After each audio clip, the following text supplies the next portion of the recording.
Di mata gua, untuk kita bisa memastikan kita punya karir, butuh banget kingnya, yaitu adalah sales. Kenapa gue kasih ini nomor satu yang prioritas banget? Karena ngomong apa adanya guys, bisnis itu semua tuh ada bensinnya. Bensinnya adalah uang. Yang bisa menghasilkan output uang itu adalah aktivitas sales. Jadi layaknya main catur, kalau misalkan lu punya raja nih udah mati, ya permanen selesai. Jadi gue memastikan kalian, satu keterampilan yang kalian butuh tempa gila-gilaan adalah sales. Dan banyak banget orang-orang di negara berkembang seperti kita masih berasa kata-kata sales itu sesuatu yang jijik. Kayak apa sih, apa-apa jualan, ujung-ujungnya jualan. Gue mau kasih tau kalian, ujung-ujungnya adalah mati guys, kalau misalnya lu gak bisa jualan. Seriusan, ini main catur nih ya, raja lu kalau misalnya udah gak ada raja, itu selesai guys main gamenya. Jadi layaknya juga sales gitu. Kalau misalnya lu kagak ada sales lu mati, bisnis lu juga mati, karir lu juga mati. Dan buat kalian kagak berasa jijik, gue mau kasih tau kalian ya, sales itu bukan cuma promosi lu ya. Ada skill di sales yang namanya tuh persuasif. Kita tuh harus bangun yang namanya trust. Gue selalu bilang ke orang, kalau misalnya lu mau jadi sales yang jago, lu harus ngerti grafis ini.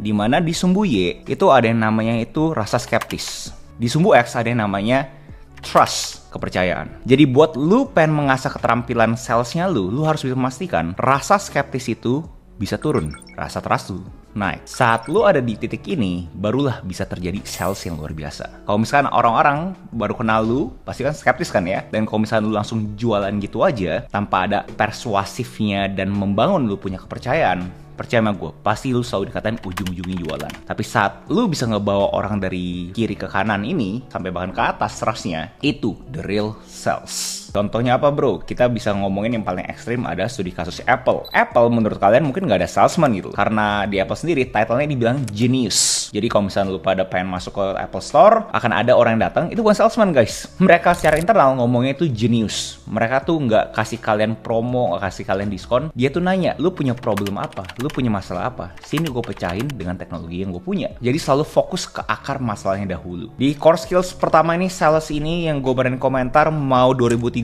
mau 2050, mau 2100, semua orang butuh guys. Dan asumsi kalian itu kagak pengen bikin bisnis juga, percaya sama gue guys, mau kalian itu orang-orang pada umumnya, orang-orang yang berkarir, kalian tuh juga butuh keterampilan ini, persuasif. Kalian harus meningkatkan kepercayaan ke semua orang yang berinteraksi dengan kalian. Fungsinya apa? Untuk mencari suatu sinergi dengan orang-orang tersebut. Alhasil hidupnya kalian bisa jadi eksponensial. Kalau misalkan akhirnya kalian itu juga bisnis sendiri, jangan mikirin ini cuma dalam konteks kalian itu mencari uang lu guys. Sales itu juga dalam konteks kalian itu meyakinkan kalian punya tim. Visinya apa sih? Karena kalau misalkan kalian udah jadi bos, yang kalian jual itu bukan produknya kalian doang. Yang kalian jual ada visi ke tim-timnya kalian untuk kalian itu satu frekuensi.